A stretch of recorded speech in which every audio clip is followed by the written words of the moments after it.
అనగనగా ఛానల్‌కి అందరికీ స్వాగతం.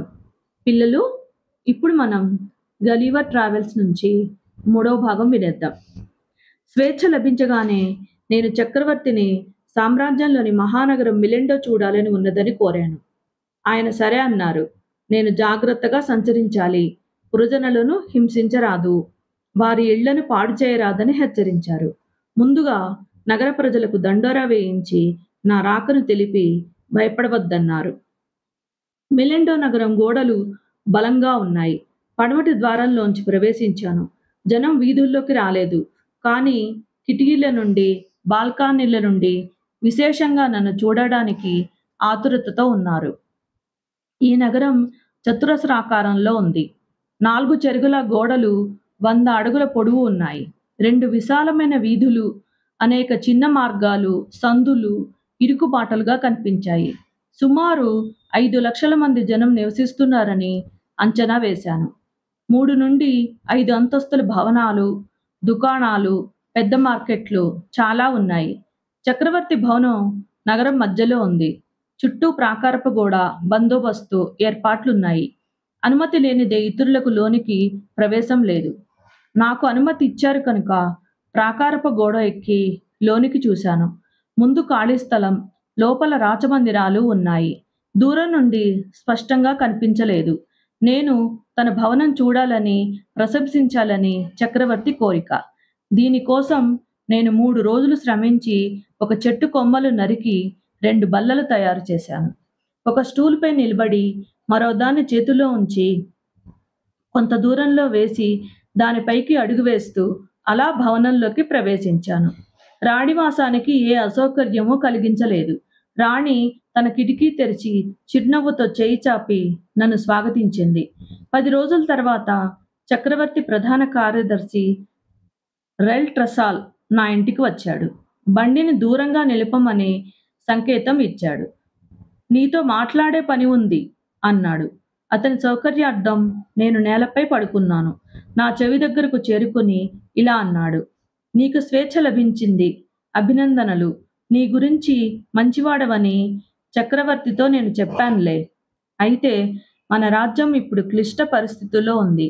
నీ స్వేచ్ఛకు ఇదే బలీయమైన కారణం. 2 కీలక సమస్యలు మా ముందున్నవి. 1, రాజ్యంలోని కొన్ని వర్గాలు విభేదాలతో కత్తులు దూస్తున్నారు. 2, పరాయి దేశం మనపై దండయాత్ర చేయగల ప్రమాదం ఉన్నదన్న సమాచారం అందింది. మొదటి విషయాన్ని వివరిస్తాను. సుమారు 3 సంవత్సరముల నుండి దేశ ప్రజలు 2 వర్గాలుగా ఉన్నారు. ట్రామెస్కాన్ మరియు స్లామెస్కాన్. ఈ తేడా వాళ్ళు వేసుకునే పాదరక్షలకు చెందినది. మొదటి వర్గం వారు ఎత్తుమడమలున్న చెప్పులు ధరిస్తారు. రెండో వర్గం వారు సామాన్యంగా ఉన్న చెప్పులు వేసుకుంటారు. ఎత్తుమడమల వారికి మన పురాతన రాజ్యాంగంపై మక్కువ ఎక్కువ. కానీ మన చక్రవర్తి మాత్రం దేశ ప్రజలంతా లో హీల్స్ పాదరక్షలు మాత్రమే ఉపయోగించాలని గట్టి పట్టుదలతో ఉన్నాడు. ఇక్కడ ఒక చిన్న చిక్కు వచ్చి పడింది. కాబోయే యువరాజుకు ఎత్తుమడమల వారంటే అభిమానం ఉన్నట్లు తోస్తుంది. పరిశీలించి చూస్తే అతని పాదరక్షలు ఎత్తుగా కనిపిస్తాయి. ఇక రెండో విషయానికి వస్తే బ్లెఫెస్యూ దేశం మనపై దండయాత్రకు సిద్ధపడుతున్నట్లు సమాచారం. మనకు ధీటుగా శక్తివంతమైన సామ్రాజ్యమే అది కూడాను. ఈ 2 రాజ్యాల వైరానికి కూడా ఒక బలమైన కారణం ఉంది. అనాదిగా కోడిగుడ్డును వెడల్పుగా ఉన్న కొన నుండి తెరిచే ఉపయోగించే అలవాటు ఉంది. అయితే ప్రస్తుత చక్రవర్తి తాతగారు చిన్నతనంలో ఒకసారి అలా కోడిగుడ్డును తెరిచే ప్రయత్నంలో పొరపాటున అతని చేతి వేలు తెగి కింద పడిందట. ఆ సంఘటనకు కోపించి దుఃఖించి అతని తండ్రి ఒక శాసనం తక్షణ అమల్లోనికి వచ్చేలా చేయించాడు.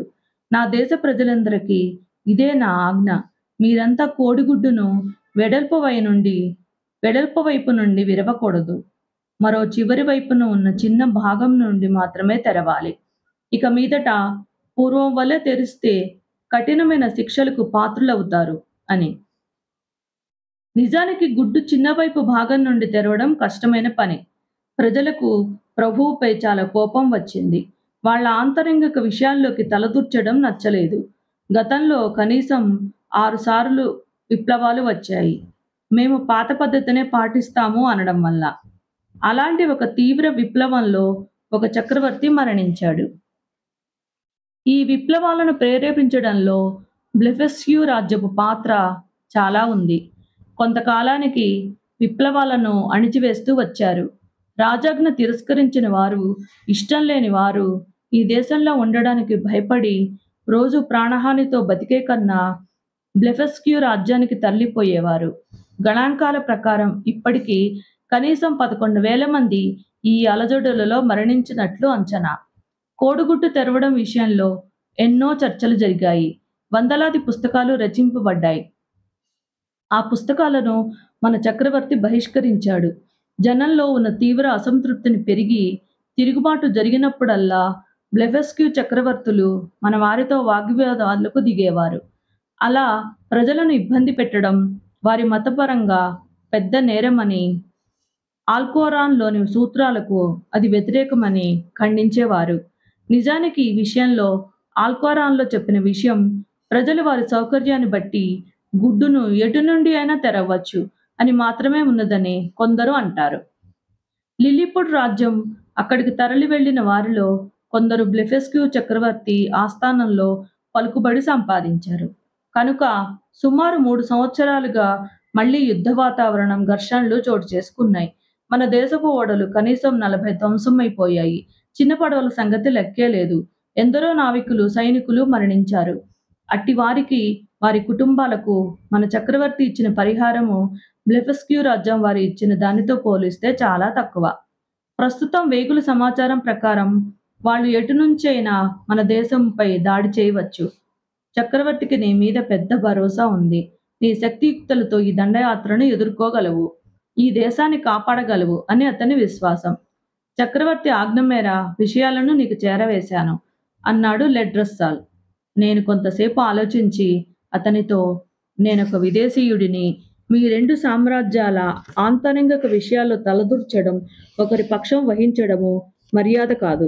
అయినా వాగ్దానం చేస్తున్నాను. వ్యక్తిగతంగా నా ప్రాణాలను పణంగా పెట్టి నేను మన చక్రవర్తిని, రాజ్యాన్ని శత్రువుల బారి నుండి రక్షిస్తాను అన్నాను. లిల్లీపుట్ రాజ్యానికి ఉత్తర ఈశాన్య దిశలో ఒక ద్వీపం ఉంది. అదే బ్లెఫెస్క్యూ. ఈ రెంటి మధ్య 800 గజాల నీటి కయ్యాలున్నాయి. నేను ఆ ప్రాంతానికి వెళ్ళలేదు. ఈ పాటికే వారు నాపై నిఘా వేసి ఉంచుతారు. నన్ను చూసి వాళ్ళు ఈ పర్వతం లాంటి మనిషి ఎవరో అనే పథకాలు మార్చుకునే అవకాశం ఉంది. పైగా మా చక్రవర్తి కూడా ఇరు దేశాల మధ్య ఏ సమాచారం చేరరాదని హెచ్చరించాడు. నేను శత్రునావల సమూహాన్ని బంధించి కస్టడీ చేసే ప్రయత్నాలు ఆలోచించాను. ఈ నీటి కొయ్య లోతు ఎంత, ప్రమాదకరమైన సుడిగుండాల వంటివి ఏమైనా ఉన్నాయా తెలుసుకున్నాను. ఈశాన్య తీర ప్రాంతం చేరుకుని ఒక చిన్న కొండపై పడుకుని నా వద్దనున్న దూరదర్శిని ద్వారా వారి నావలను పరిశీలించాను. 50 మంది సుశిక్షితులైన సైనికులు, యుద్ధ సామగ్రి కనిపించాయి. ఇంటికి చేరుకుని బలమైన ఇనుప గొలుసు, కడ్డీలు కావాలని చెప్పాను. కొన్ని కొక్కెములు, గొలుసులు తయారు చేశాను. అలాంటివి సుమారు 50 వరకు సిద్ధపరిచాను. మన తీరంలో అవసరమైన కర్రలు పాతించాను. ఆ గొలుసులు, కొక్కేలు తీసుకుని సముద్రంలోకి వెళ్ళి కొంత నడిచి, కొంత ఈది అరగంటలో బ్లెఫెస్క్యూ తీరం చేరాను. నన్ను చూసి శత్రువులు భయకంపితులై పడవలు, నావల నుండి దుమికి తీరం వైపు పరుగులు తీశారు. కనీసం 30,000 మంది ఉంటారని నా అంచనా. ఓడలన్నిటికీ నేను చేసిన కొక్కెములు తగిలించాను. అన్నీ కలిపి ఇనుప గొలుసు సహాయంతో ముడివేశాను. ఈలోగా శత్రువులు తీరం చేరి నాపై వేల కొలది బాణాలు సంధించారు. నా చేతులకు, ముఖానికి తగిలి బాధించాయి. అదృష్టం కొద్దీ కళ్లకు కళ్ళజోడు ధరించాను కనుక ఇబ్బంది లేకుండా పని జరిగింది. సరే, ముడివేసిన తర్వాత ఆ ఓడలన్నీ మన రాజ్యం వైపు లాగుదామంటే ఒక్క నావ కూడా కదలలేదు. ఓహో, అవి తీరంలో గుంజలకు లంగరు వేసి ఉన్నాయన్న విషయం అర్థమైంది. నా చేతిలోని వాడిగల చాకును తీసుకుని నావల తాళ్లు కోసేశాను. నా పథకం నెరవేరింది. ఓడలన్నీ కదిలాయి. 50 మంది శత్రు సైనికులు నా వెంట పడ్డారు. బ్లెఫెస్క్యూ వాసులకు మతిపోయింది. ఇలా జరుగుతుందని వారెప్పుడూ ఊహించి ఉండరు. నేను మా దేశ తీరం చేరుతుండగా మా సైనికులు ఎదురొచ్చి ఒక ఆయింట్మెంట్ ఇచ్చారు. నా గాయాలకు దాన్ని పూశాను. కళ్ళజోడు ఎవరికీ కనపడకుండా భద్రపరిచాను. చక్రవర్తి తన అనుచరులతో వచ్చి నాకు ఘనస్వాగతం చెప్పాడు. జనం ఆనందంతో గెంతులు వేశారు. నాకు నార్దాక్ అనే బిరుదు ఇచ్చారు. బ్లెఫెస్క్యూ వారు మిగిలిన నావలన్నీ తీసుకుని రమ్మని చక్రవర్తి అన్నాడు. యువరాజైతే ఇంకో అడుగు ముందుకు వేసి శత్రువుల మీదకు దాడికి దిగి ఓడించి దాన్ని తమ సామంత రాజ్యంగా మార్చాలని సూచించాడు. కానీ యువరాజును నేను శాంతింపచేశాను. పెద్ద కారణాలు లేకుండా మరో రాజ్యాన్ని తమ అధీనంలోకి తెచ్చుకోవటం న్యాయం కాదు అన్నాను. మీరు ఆపదలో ఉన్నారని నేను సాయం చేశాను. మరో రాజ్యాన్ని ఆ ప్రజలను బానిసలుగా చేయుట నాకు ఇష్టం లేదు అని స్పష్టపరిచాను. చక్రవర్తి తన ప్రముఖ ఆంతరంగిక సలహాదారులతో సంప్రదించాడు. వారిలో ఎక్కువ మంది నా అభిప్రాయం సరైనదని అన్నారని తెలిసింది. కానీ చక్రవర్తికి నాపై కొంత అసంతృప్తి ఆరంభమైంది. ఈ విషయం కొందరు సలహాదారులు గమనించారు. దండయాత్ర ముగిసిన 3 వారాల్లో బ్లెఫెస్క్యూ రాజ్యం తరపున వారి రాయబారులు వచ్చారు. మా చక్రవర్తితో సంధి ప్రయత్నాలు చేశారు. ఇరు వర్గాల వారికి నాకు తోచిన విధంగా శాంతిగా జీవించాలని చెప్పాను. వారు కూడా నా శక్తి, సాహసం, వ్యూహం ఇవన్నీ ప్రశంసించారు. మా చక్రవర్తి మిమ్మలను కలుసుకోవాలని కోరుతూ మీకు మా దేశం రమ్మని ఆహ్వానం అందించనున్నారు అని రాయబారులు తెలిపారు. సంకెళ్ల నుండి స్వేచ్ఛనిచ్చినప్పుడు నా చేత సంతకం తీసుకున్న పత్రంలో కొన్ని షరతులు నన్ను బాధించాయి. ఇప్పుడు నార్దాక్ బిరుదు ఇచ్చారు కనుక కొన్ని షరతుల నుండి నాకు వెసులుబాటు దొరికింది. కొన్నాళ్ల తర్వాత ఓ రోజు అర్ధరాత్రి నా ఇంటి ముందొక వాహనం ఆగింది. గంటికలు కూడా మోగాయి. రాజభవనంలో మంటలు చెలరేగుతున్నాయి. తక్షణం నీవు ఈ ప్రమాదం నుండి కాపాడాలి అన్నారు. రాణి భవనం నుండి మంటలు ప్రారంభం అయ్యాయని తెలిసింది. దానికి కారణం ఆమె చెలికత్తె ఒక ద్వీపాన్ని అశ్రద్ధగా వదిలేసి నిద్రపోయింది. నేను రాజభవనం ప్రవేశించి కర్తవ్యం ఆలోచిస్తున్నాను. ఈలోగా నిచ్చెనలు వేసుకుని బకెట్లతో నీరు పోసి మంటలార్పే ప్రయత్నాలు జరుగుతున్నాయి. మంటలు విపరీతంగా ఎగిసిపడుతున్నాయి. నేను వెళ్ళిన 3 నిమిషాల్లో మంటలు అదుపులోకి తెచ్చి నా ఇల్లు చేరి విశ్రమించాను. అయితే అనుమతి లేనిదే రాణి భవనంలో ప్రవేశించుట మహానేరం. రాణిని, రాజకుటుంబంలోని పిల్లలను తాకుట మరీ నేరం. రాణికి నాపై విపరీతమైన కోపం, అసహ్యం కలిగాయి. నన్ను శిక్షించాలని ఆమె పట్టుదలతో ఉంది. మిగతా కథ రేపు వినేద్దాం. నచ్చితే లైక్ చేయండి, షేర్ చేయండి, సబ్స్క్రైబ్ చేయండి.